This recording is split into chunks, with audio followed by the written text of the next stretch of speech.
Hey, good morning. Pastor Steve here. Hebrews 1, verse 3. Moving right along, aren't we now?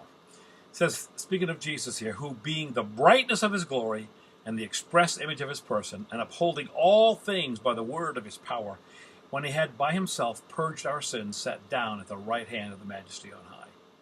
As we look at the superiority of God's final revelation, notice he's called the brightness of God's glory. The term here expresses the idea of sending forth light, a shining out. Jesus was no mere reflection of God on earth. He was the very radiance of God. The moon is really beautiful as it shines out at night, isn't it?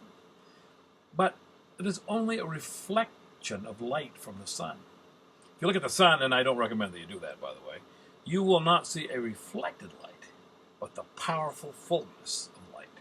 That's the idea here, that as God's final revelation, he expresses the glory of God entirely and completely and fully. In Matthew 5:14 through 16, Jesus says, the very light of the world, by the way, remember, says to us, you are the light of the world. A city that is set on a hill cannot be hidden, nor do they light a lamp and put it under a basket, but on a lampstand, that it gives light to all who are in the house.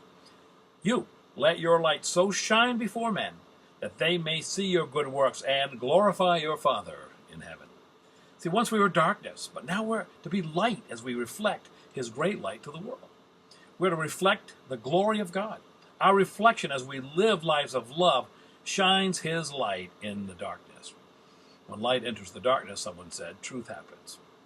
My father-in-law was in the Navy, and when he was on shore patrol duty, he would go into these off-limits bars, and the lights were dim, and sailors were in there doing things that they probably would be ashamed of in the light.